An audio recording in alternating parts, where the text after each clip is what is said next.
All right, I think we're good to go. Buenos dias, amigos. Welcome back. John's Moto Garage. As always, thank you for tuning in. Today is a little bit different setup, but not to worry. We're having plenty of excellent grade A motorcycle content to come, so stay tuned. First and foremost, thanks a bunch to all my viewers and subscribers. This video would not be possible if it weren't for the subscribers like you, so gracias. And if you're not a sub, por favor, smash the like button, subscribe. Join us if you dig the content. Today we're doing John's Moto Garage TED Talk edition. So we're gonna start out naturally with a little bit of a story and analogy. Have any of you guys, by a show of hands, ever been to a buffet? That's right, where you go, you've got all the food, all the comida you can imagine laid out there on the table. So you walk in, you're typically there with your buddies, your friends, your familia. You grab your plate, you go to the buffet line, and you just start piling it on. You grab way more than you can handle. Next thing you know, you've got like 6 plates full of food, right? You sit down at the table, and now it's time to dig in. Provecho. So you start to dig in, you're checking out all the food, and typically what happens is you start to kind of narrow down your options, and you weed some stuff out, and then you end up getting to where you have just the food you like. For me, typically it ends up being French fries, some chicken strips, some ranch dip, maybe a bacon cheeseburger. It sounds like I'd probably be better off just going to McDonald's, honestly. But anyway, that's what works for me. And of course, you got some ice cream for dessert, am I right? Don't worry, I promise I'll make a connection here to motorcycles. The other day I was thinking about this, and I'm gonna liken it onto the motorcycle culture, the motorcycle community. I can only imagine that if the first dude who ever invented the motorcycle were here today, just how stoked he would be on all the tons of different options, all the different motorcycles that we have available. You've got your metrics, you've got your Harleys, you've got your European bikes, you've got your Victories, you've got your Indians, you've got your street bikes, your road bikes, your cruisers, your dirt bikes, your choppers, your Groms, your pit bikes, your naked bikes, your street fighters. I mean, if you can imagine it, somebody can make it if it's not already out there. That's one of the coolest things to me, is there's just so many options when it comes to motorcycles. And I don't look at that as a negative thing, I look at that as a huge bonus. How fortunate are we to have so many different bikes that we can try out, that we can ride, that we can test. The great thing about it is no single person is alike. We're all individuals and we all have our own personal tastes and preferences. You can pick the bike that works for you, and you can try out different options. Just like that buffet line I was talking about earlier. You check out all the different options, and then you narrow it down and decide what you like best. What's your taste? What's your preference based on your style, the type of riding you're doing, and all that good stuff. So today, we're going over 6 of the coolest, yet totally different motorcycles out there that you can find. And this isn't the list I came up with, rather this is a list from you guys. I invited the subscribers to send in submissions, pictures of their bikes, and a little bit of a story about what they dig about the motorcycle. And I was super stoked, very elated that so many people participated and sent me photos. Unfortunately, it would take me like a year plus to do these individually, so I'm gonna clump them all together, and we're gonna go over again 6 of the dopest bikes. There may be a bonus one thrown in there, and these are from the subscribers. And stay tuned, because the stories behind these bikes are super cool as well. I hope I don't butcher this for anybody, but a few of them may or may not have been tear jerkers. I'm a Harley wheelie wannabe dude, so those guys just don't cry, but there was like a little bit of a second where possibly like a tear started to seep out before I kicked it back in. But in all seriousness, without further delay, let's go ahead and jump into it. These are the subscriber submissions, 6 of the awesomest bikes. All right, so this is in no particular order. So this first one is my good buddy Brett. He's an OG, been with the channel since the beginning. And he sent me some awesome pictures of his 2017 Honda Grom.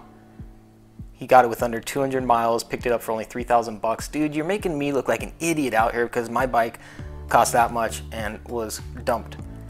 And then he said he also picked up a 2016 FC09, also from Craigslist, for 6,200 bucks. It only had 1,500 miles, but those are smoking deals. Check out that color scheme on the FC09. I was very close to picking one of those up, and the dude sold it. Let's hear what Brett has to say about these. Both bikes are awesome and in flawless condition. The Grom allows you to make lots of mistakes and minimal consequence.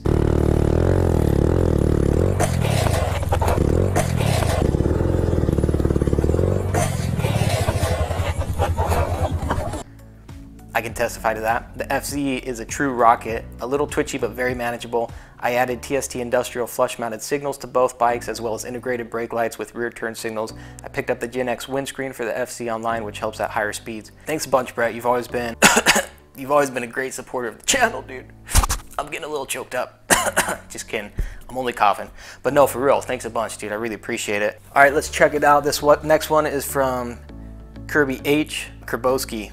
This dude, super cool dude. As you'll see, everybody is super cool. But here's some pics of the 3 Harleys I've owned, starting with the 08 Street Glide I rode from Cali to Texas and back. Did 1,000 miles in 18 hours, which was Deming, New Mexico to the Bay Area, Cali. Holy smokes, dude. I didn't even catch that the first time I read your email. 1,000 miles in 18 hours. You guys do the math. That's a pretty gnarly ride right there, man. Shout out for that, dog. Then I traded pink for a 06 Dyna clubbed out. I think that's pink slip for pink slip. Sold that and went to the 2010 Super Glide, clubbed out with the Screaming Eagle Big Sucker. Did some headwork, SNS 583 cams, Thunder header, tuner. Anyways, keep doing what you do. Hopefully I expand my bikes to more than just Harley. I really enjoy the KTM Super Duke R. Bam, hey, shout out. Thanks a bunch to Kirby H. I don't think he would mind me sharing this, but he's actually a combat veteran. And that's one of those things I just think is like hands down, like how awesome is that, you know? That is just the fact that you served and sacrificed. Anyway, so thanks a bunch, brother. Combat veteran, does not get cooler than that. And check out these photos, man. I mean, how cool is that? This dude looks like he's straight from some type of movie from like, you know, a Harley biker gang.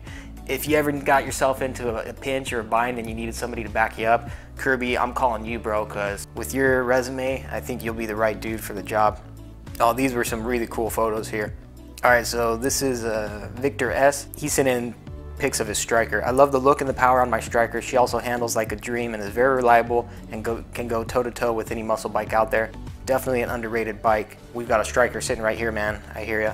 Check out these photos, man. Such a cool mural that he put the pics under. He's got the Vance & Hines. I'm just looking at the pics so I can see the Vance & Hines exhaust. I love the matte gray on that bike. That one's hard to come by, super sick looking. And I asked Victor if I could use that as the thumbnail picture, and I don't think he said yes or no, but hopefully you're okay with it because I ended up using it for the thumbnail picture. And what a super cool picture that is, man. I really appreciate it. But yeah, having ridden the Stryker a handful of times, I definitely think it is an underrated bike. Super fun bike. The 1300 is just kind of the perfect in between. All right, this one's Louis K. Also one of the OGs. He actually won one of my initial giveaways way back when. This is a Dyna Switchback, and this I have to say is one of the cleanest looking switchbacks I've ever seen. Just beautiful looking bike. So Louis K, let's see what he has to say about the Harley Switchback. Love the 103 on this and the hot rod style wheels. Not my first choice in a Harley, but I bought it for $2K less than the ask. Sometimes you can't pass up a good deal, man. Looks pretty cool without the hard bags and windshield on. Keep the vids coming. Thanks a bunch, dude. And just looking at it, I love the solo seat. I love the straight pipes on that, the beautiful red sun glow, that really pops. That's a sick, clean looking bike. And the awesome thing about the Switchbacks is you really can throw on those hard bags and the windshield and you've got yourself a, you know, pretty decent bagger. Thanks a bunch, man. I appreciate you sending those in, Louis K. All right, this next one is Edgar O. Oh yeah, this one's sweet. I'm jealous of this one, dude, because if you know me and my Dyna wannabe stuff, anyway, I'll check out these pictures. This thing is just dope. Hey John, my name's Edgar. This is my 2017 lowrider. I purchased this bike back in October when I traded in my 2015 FZ6R, and I've enjoyed every second. Initially I wanted a Harley but couldn't afford one, but after almost 8 months of riding, I made the decision to pull the trigger, and it was the best decision of my life. Didn't know which model I wanted to, but I knew I wanted a Harley, and this beautiful bike caught my eye. After I bought the bike, one of my buddies who rides a Harley took me out with a group of guys to some canyons, and the second I rode my bike off the lot, I have to say I was impressed with the bike's ability to maneuver. You'd be surprised, man. There's some videos out there of dudes on Harleys just ripping it in the canyons. Since then, I've changed the bars, exhaust, and a few cosmetics. I love the way the bike looks, sounds, and how comfortable it is for a rider like me being 6'2".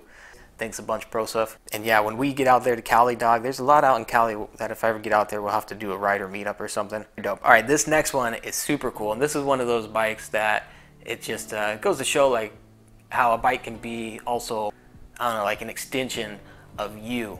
And this one is really cool. This is Leonard, and I think he's out on the East Coast. VTX 1300, or no, this is I think a VTX 1800C, 2003 with only 4,000 miles. But if you look at the Hondas, I think they were way ahead of their time back in 03 producing this bike. Super cool bike. Custom with a Sumo 240 kit, custom seat, 21-inch front rim with a 6-degree rake for chopper look, Vance & Hines loud pipes, fuel processor, and chrome wheels. The custom paint job alone is like 6,000 bucks. Thanks a bunch, dude. I mean, if that doesn't look like a totally custom bike, then I don't know what does. All right, let's move along to, actually before we do this one, I'm gonna go back and we're gonna share Mike's again. I shared his in the last video, but I'd like to keep him part of this, you know, the whole group. So this was Mike's Victory. and I'll show you guys again the pictures of that, and I think he had a really cool story that he read with it. I love the throwback look of the Victory HighBall, kind of like a 57 Corvette and a motorcycle had a baby. I thought that was the coolest thing ever. I've added 4-inch forward controls, Corbin Young Gun seat, chin scoop, Bassani Pro Street turnouts, Power Commander 5, Lloyd Greer installed timing wheel, looped out ECU, and dyno tuned it. Makes 98 horsepower, 120 foot-pounds torque. Makes max torque from 1750 RPMs, 355 hundo. He's got pics with Lloyd and autographed dyno chart, the real deal. The HighBall's a great boulevarder. Living on Long Island, New York, I get plenty of opportunities to ride to the beach for sunsets with my old lady. So I just wanted to share that again. I'm a huge fan of those Victories myself. Yeah, I almost forgot this. Jeremy hit me up about the Elite Mototech clutch, and he sent me this super awesome picture. Normally I could bring it back more, but I just picked up the F4i, so I want to shake it down first. I already have found the front rotors to be super warped when trying to roll stoppies, so I want to abuse the front suspension a bit more to make sure it's solid. That's a super sick pick. You can tell that dude knows what he's doing. I will eventually get to the stoppie game. And I think Jeremy said that he picked up a Harley Sportster as well. Correct me if I'm mistaken, but yeah, did not want to leave that one out. All right, I'm not gonna say the best because all these are awesome, but when I read this story, man, just you guys, if it doesn't tug a little bit at your heartstrings, then I don't know. I got this morning, I was reading it, I was walking out the door, and let's just say this was awesome. This was cool. So this is also Victor, a 2008 Honda CBR 1000 RR. My story is a unique one, and this is how I got my dream bike. I had 2 Kawasaki ZZR 600s in the past. I loved those bikes and fell in love with riding. So long story short, I fell on some hard times and had to sell my bike. Had to sell my first bike. It sucks, man. I think we've all been there, dude. That is the worst. So then saved up and bought the second ZZR. Well, after owning that one for a year, another job lost, and yet again, I found myself having to sell the one thing I loved. Fast forward 2 years, and I've just met my now fiance.